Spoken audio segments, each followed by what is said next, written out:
Hi, I'm Sherry Youngward. Welcome to the Quiet Place podcast. This is a place for you to come up for air anytime, day or night, and find a quiet moment of replenishment and rest. I am so glad you are here. This is the 7th in a series called We Take Our Turns. I'm going through a book I wrote with that title.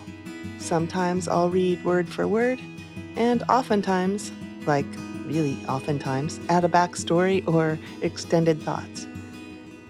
You can listen in any order you please.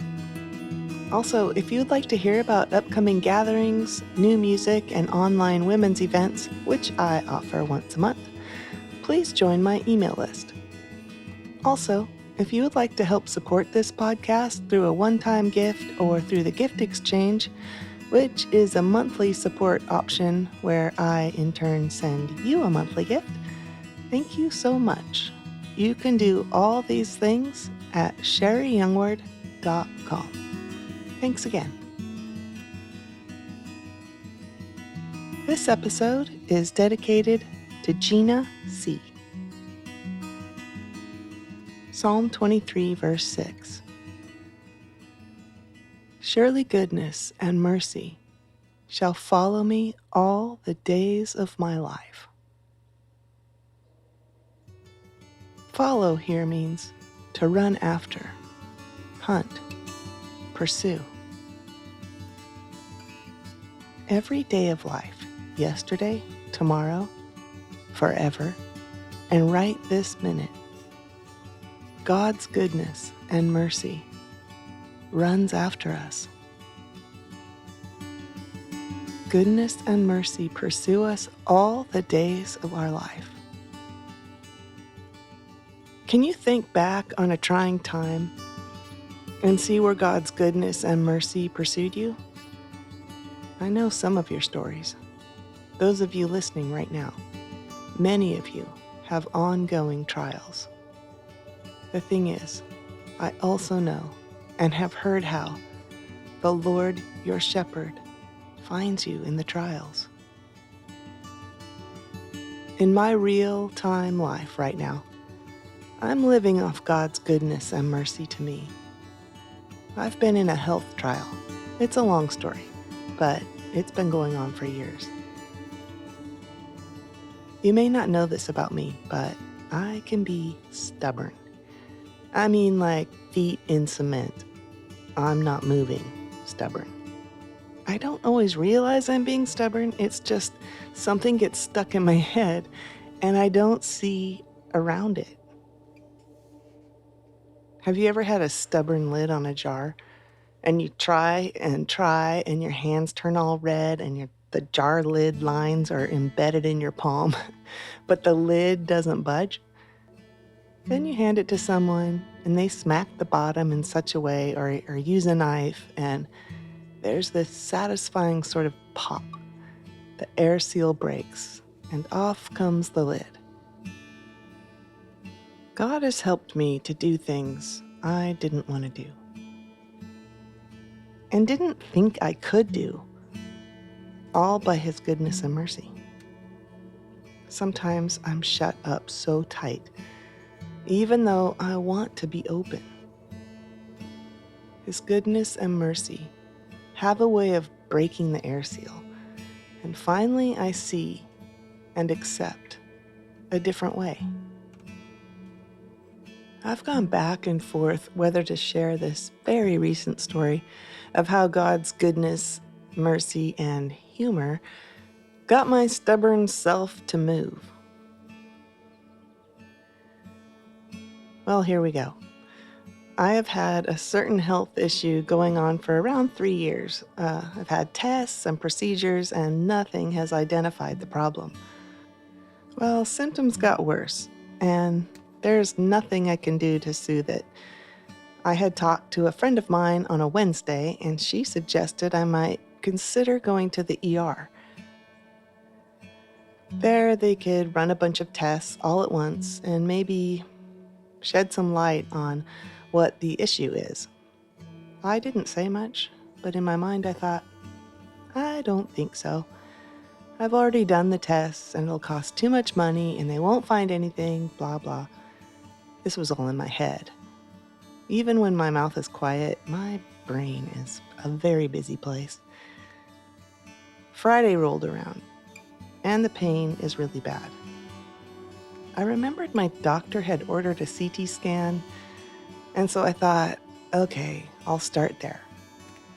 I called to make an appointment, and the receptionist scheduling person let me know that the orders had lapsed, and I would need to call my doctor's office, which means the order had sat there for over a year. I emailed my doctor's office and told them I'm experiencing some pain and could they reorder the scan. Well, within a short amount of time, my doctor's office called. The receptionist assistant asked me if I thought I should go to the ER. I said, oh no thanks. Then she asked if I would consider talking to an advice nurse.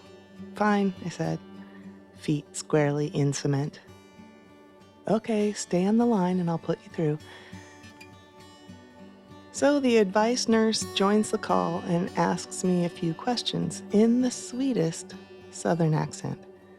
Now, ma'am, between 1 and 10, what is your pain level? I say 8. Oh, well, with your age and that number, you need to go to the ER. I'm thinking, why did I say 8? Then she begins telling me some of the big things it could possibly be that aren't at all good. As she was giving me the third life-threatening possibility, I said, okay, wait, here's the thing. I have type 1 diabetes. You know, the insulin kind, in case the advice nurse didn't know what type 1 diabetes was. And I continued, I don't trust how they'll manage my diabetes if I have to stay there. At this, she says, I'm not a very good one, but I am diabetic. I am insulin dependent. This could be your pancreas. Now, go find your phone and your charger, go grab your medications. Don't bother taking pictures, just throw them in a bag. Don't eat or drink, and find a ride to the emergency room. When she said she was insulin dependent, this is where the jar lid popped open. This is where I saw God's goodness and mercy and humor finally getting through my stubborn head. I may have even laughed, not at her, but at the lengths God had to go to get me to the ER. You know the story where the donkey talks to the guy? Well, the nurse was by no means a donkey, but the scenario was equally surprising. And I'm thankful he used a kind yet stern advice nurse with a Southern accent and type 1 diabetes rather than an animal. Oh, and please pardon my Southern accent. Surely goodness and mercy shall follow me all the days of my life. Psalm 23 says, shall follow me. Follow is something behind you in the same direction, which is perfect because sometimes I need a merciful kick to the backside. Before I continue, just so you know, the big scary things were ruled out, which is why my doctor wanted me to have the original scan in the first place. And I think I am now on a trajectory towards some help. I didn't want to leave that hanging. I can't tell you how many times I have remembered how God changed my heart and directed my path when I was so set in my way. I find peace in His ability to lead me. The shepherd knows his sheep. He knows you.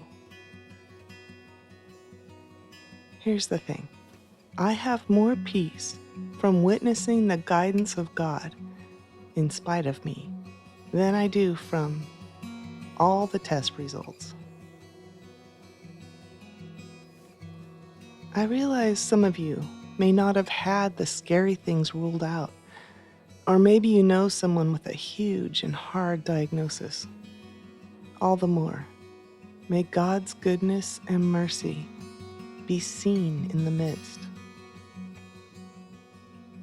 God may use you to be a part of the goodness and mercy He wants to bring to someone else.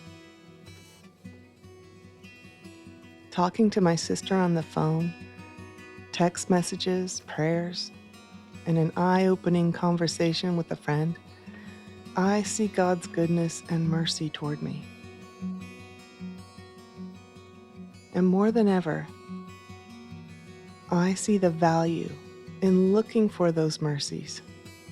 Sometimes you have to look back to the goodness and mercy that has followed you. Even when questions aren't answered, God's nearness is our peace. In the very beginning of the book, We Take Our Turns, there's a quote by F.B. Meyer. It says, "Remember to store up an accurate remembrance of the way in which God comforts thee." I will read 2 Corinthians chapter 1, verses 3 and 4, Lamentations chapter 3, verses 22 through 24. I'll share a few thoughts, which are actually in the book We Take Our Turns, and I'll end with Psalm 23. So, take a nice deep breath and settle in while I read to you now.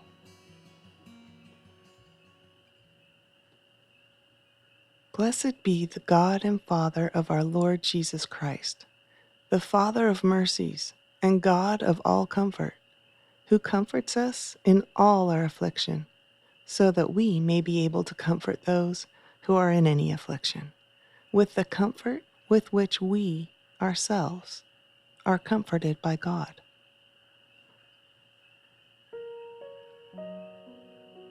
The steadfast love of the Lord never ceases.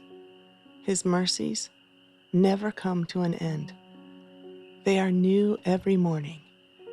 Great is your faithfulness. The Lord is my portion, says my soul. Therefore, I will hope in him. We are surrounded by mercies, behind, before, and they never come to an end, all the days of our lives.